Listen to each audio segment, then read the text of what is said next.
And yes, you've been seeing the reports, developing stories there, and the latest being that there are 2 more people who have been killed in the latest attacks in South Africa, and the government of Nigeria is planning to repatriate 600 of its citizens from South Africa back home, given the threats that they face. I'll start with the diplomatic matters expert, that is John Gachie. And for you, from where you sit, the framing of this particular issue, that it's xenophobic attacks, what do you make of it from all the reportage, whether locally or internationally? Thank you, Mark. I am a little uneasy, for lack of a better term, or that when crime, pure and simple, a criminal act, is to a large extent kind of given a different name to kind of create something special. What is happening in South Africa is basically, in my view, is a failure of law and order. And law and order deserves that foreigners and locals, everybody who is resident in the country, enjoys the protection of the law. Yes. What if someone argues that it is within incidences of xenophobia that the law is broken? You have people breaking into shops, you have people assaulting others, looting and what have you. So indeed the framing hasn't been wrong. I think perhaps the framing must have perhaps broken it down and brought it to what is happening is a breakdown of law and order. And in my view, the failure of the South African government to address the issue. Perhaps they are engaging in what I would call political scapegoating. Political scapegoating in that they feel that if it's foreigners, it's fair game in that regard. But it's fundamentally, this is a failure of law and order. Now, when we're talking about xenophobia, xenophobia is an attack on, supposedly, on others. And others could mean even other people of South Africa who do not belong to that area, isn't it? Not just nationalities. Precisely. Okay. So xenophobia, therefore, for me, is when you're being attacked for either holding a different view, a different opinion, a different perception, and what have you, but not necessarily that you're a foreigner. Okay, and Eric Odor, this is a big story for the East African, definitely, with a focus on Africa, the continent, basically. And in your view, has it been, the framing has been off in terms of calling it what it is, calling it out? Yeah, definitely. I agree with the Gachie here, is that what is happening in South Africa is basically breakdown of law and order and failure in the part of the leadership, because I've been in consultation with my counterpart in South Africa, and he shares actually the similar views that if you look at the South Africa as it is right now, there are some promises and some beliefs that actually have not been fulfilled. And when it comes to access to the opportunities that are there, and if you look at the growth, the population of the country has been growing very rapidly, yes, but the political leadership has done nothing in terms of dealing with some of the problems that they have, and also exclusion.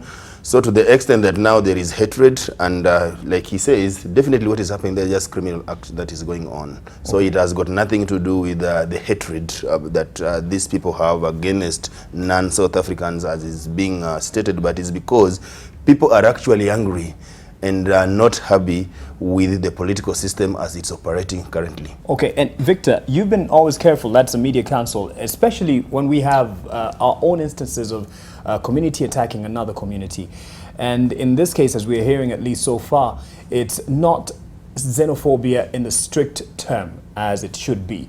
And perhaps someone might say then the media in its reporting that South Africans are attacking largely Nigerians, and then you see Nigerians reacting to this, then we're making the issue worse. I think responsibility. We have talked about constructive journalism, we have talked about conflict-sensitive reporting. Yes. And unfortunately, all of us have worked in nations where the editorial policy had indicates very clearly that when you are writing about communities, you don't mention the exact community or tribe or clan that is mentioned. And you see, many times you read the nation, you would see a member of a suspected community or a community attacked another. It doesn't mention. You have seen when they are looking at the stories in Samburu, I mean, we have seen those stories. Or even in Mao right now. That's something Mao, else we'll talk about. We saw Western, region. So there's normally some cautiousness, while we want to call it that it is, you know, but lessons learned. And you cannot even say it is 2008 post-election violence, because the nation editorial guidelines predates 2008. Yes. So there has always been that deliberate. Remember, in our code of ethics, talk about conflict sensitive. We talk about religious sensitivity. We talk about community sensitivity. And examples are given many times when a grenade goes off wherever in the streets, and you say that must be a Muslim fundamentalist, or Islam when itikadikali, you know. And you as a journalist in the newsroom, how do you have known and even measured the level of their fundamentalism? Okay. So that's a cautiousness that we, and that's what we. And in this case, how would you judge it in terms of the reportage for South Africa? And that's exactly. Either our media houses were picking online content, or depending on a few correspondents based there, because I didn't see Nation, for example, bringing Chris Erasmus, their correspondent, to give them. So we were largely depending on other correspondents whose maybe editorial guidelines might not be, but like colleagues said, you obviously saw when the stories came out, and it was specific in our reporting that it was South Africans attacking Nigerians.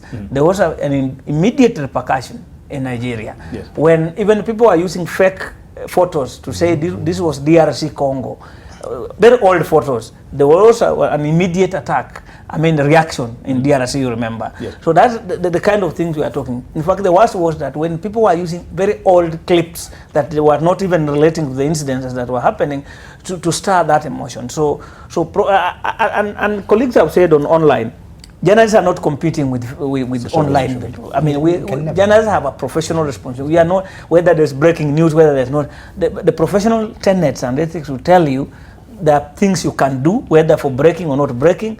And I know, because I've read quite a number of even your online guidelines, both for Media House Radio Africa Group, Standard, Nation, and others, KB, which say you rather come late to the market but with factual news, than be the first to break but wrong news. John Gachie, then why would you say it has been seen as, or at least right now, South Africans versus Nigerians, and even to the extent that they want to repatriate 600 of their citizens, and even closed at some point the embassies in Lagos and Abuja? This is the government definitely knows their people are under danger, or in danger. Yes, I would say that perhaps, as we said earlier, as my colleagues here are saying, what is happening in South Africa really is that perhaps we are having what you call the residual issues that the collapse of the apartheid regime or the apartheid system has not been addressed.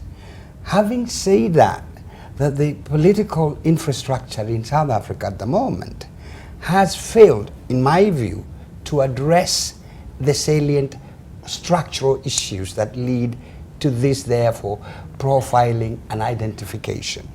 So if you're talking about then, it's easier, you're looking for an easy target. And it's easier anywhere in the world to target others. And others, in this case, are in the South African context, will be others from outside South Africa. So it is very easy. And I think, is this then specifically targeted at foreigners? Might be. However, you would have to be very careful that once the foreigners are then gone, you can also use the same against the Xhosas, against the Zulus, and against the other South African communities. Indeed, if you were to look at the level of criminality, so to speak, if you go to Cape Town, within the townships and what have you, right now, the South African military has been called out to help in the maintenance of law and order within certain sections of Cape Town.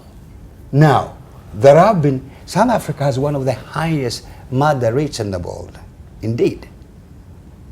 So the issue of femicide, homicide, and what have you, that's happening in South Africa very, very, very high. Now, that this has happened perhaps within Johannesburg or within the outskirts of certain areas, I agree.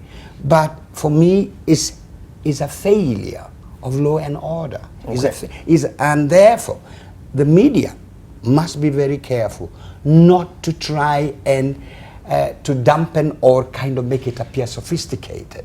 Xenophobia. Xenophobia. You find that and therefore it's sophisticated. My colleague here is saying,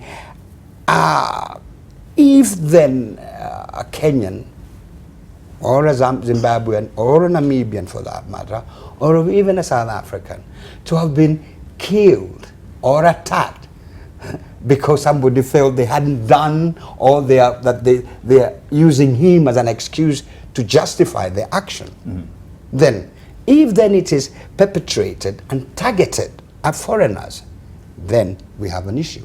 And for Nigeria, I think every country, and I'm sure you had the Kenyan Foreign Ministry here, saying that they've asked the Kenyan High Commissioner to South Africa to try using what we call the Kenyan Diaspora Association and what have you, because that's your first job. All right. To ensure that your nationals are safe. Let me just give Eric a chance to give the bigger picture that you feel is perhaps not being given in this story.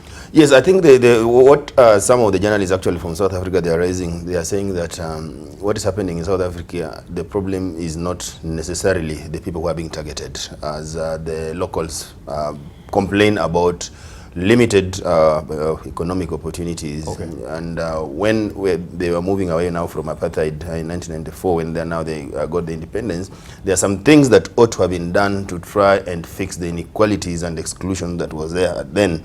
But these things were never taken into consideration. So that's the reason, and the reason why is that now you get a South African who is going to compete for a job with a Zimbabwean there, or a Nigerian or a Kenyan there, that you find that these people are willing to take up these jobs. But the South Africans, given that they believe that they have this self-entitlement, that we are South African, therefore these are our jobs. But are they qualified for it? Because there were no interventions that were put in place to ensure that when they were moving from that kind of a discriminatory regime to a regime where everybody was going to be free, and to ensure that they are also empowered so that when they are competing, they're able to compete with equal footing with these other nationals they are attacking.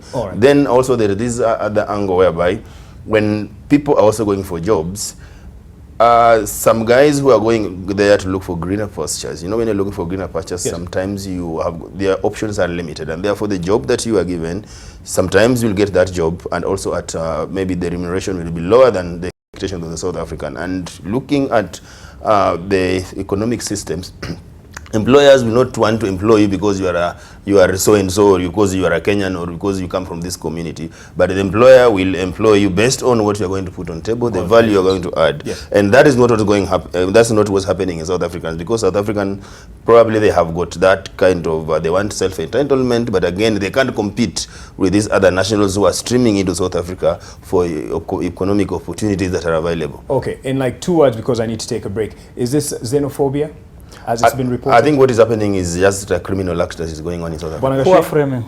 Overframing. Poor framing. Poor framing. I mean, we've just... this is criminal act and collapse and failure of law and order. Because, Joe, I mean, Mark, these things happen. Go to Juba right now. How safe are none South Sudanese in Juba? Go to Tanzania now. You know, these things are happening. But so when we move away from state failure, where a state has failed just to provide security, because that security is even secure for some of the South Africans themselves.